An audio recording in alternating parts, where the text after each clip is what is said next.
ಬೆಳಗ್ಗೆ ರಿಯಾಕ್ಟ್ ಮಾಡಿದ್ದೀನಿ. ಬಟ್ ಅವ್ರು ಏನು ಹೇಳ್ತಿದ್ದಾರೆ, ನನ್ನ ಮೇಲೆ ಯಾರೋ ಷಡ್ಯಂತ್ರ ಮಾಡಿದ್ದಾರೆ. ಅದಕ್ಕೆ ತನಿಖೆಗೆ ಆದೇಶ ಮಾಡಿದ್ದೀವಿ. ತನಿಖೆಯಲ್ಲಿ ಏನು ಬರುತ್ತೆ ಅದನ್ನು ನೋಡಿಕೊಂಡು ಆಮೇಲೆ ಮುಂದಿನ ಕ್ರಮ ಮಾಡ್ತೀವಿ. ಸರ್, ಯಾರು ನೇಮಕ ಮಾಡ್ತೀರಿ ಸರ್ ತನಿಖೆಗೆ? ಇನ್ನೂ ಇಲ್ಲ, ಅದನ್ನು ಈಗ ಮಾಡ್ತೀವಿ. ರಾಜುಗೌಡರು ಬಂಧನಕ್ಕೆ ಸಂಬಂಧಪಟ್ಟಂಗೆ ಏನೂ ಆಗಿಲ್ಲ ಅಂತ ಹೇಳಿ ಪ್ರತ್ಯೇಕವಾಗಿ ಟೀಮ್ಗಳನ್ನು ಸೆಟಪ್ ಮಾಡಿದ್ದಾರೆ. ಅವ್ರು ಎಲ್ಲಿದ್ದರೂ ಹುಡುಕಿ ಹಿಡ್ಕೊಂಡು ಬರ್ತೀವಿ. ಅವ್ರು ಎಷ್ಟು ದಿವಸ ತಪ್ಪಿಸ್ಕೊಂಡಿರೋಕ್ಕಾಗತ್ತೆ ರೀ? ಹಿಡ್ಕೊಂಡು ಬರ್ತೀವಿ. 7 ದಿನ ಆದರೆ 10 ದಿನ ಆಗಲಿ, ಎಷ್ಟು ದಿವಸ ತಪ್ಪಿಸ್ಕೊಂಡಿರೋಕ್ಕಾಗುತ್ತೆ? ಕೆಲವು ಸಚಿವರು ಏನೋ ಸಪೋರ್ಟ್ ಇದ್ದಾರೆ. ಅವು ಯಾರೇ ಸಪೋರ್ಟಿಗೆ ಇರಲಿ, ಕಾನೂನು ಎಲ್ಲರಿಗೂ ಒಂದೇ ಅಲ್ವಾ?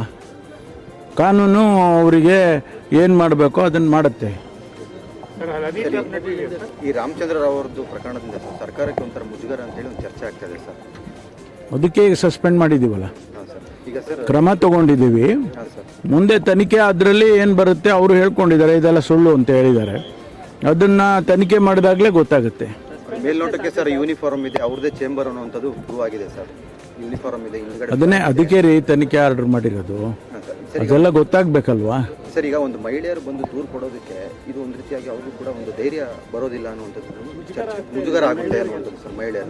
ನೋಡಿ, ತನಿಖೆ ಆದೇಶ ಮಾಡಿದ್ದೇವೆ, ಸಸ್ಪೆಂಡ್ ಮಾಡಿದ್ದೇವೆ. ವರದಿ ಬಂದ ಮೇಲೆ ಅದೇನು ಕ್ರಮ ತಗೊಳ್ಬೇಕೋ ತಗೊಳ್ತೀವಿ.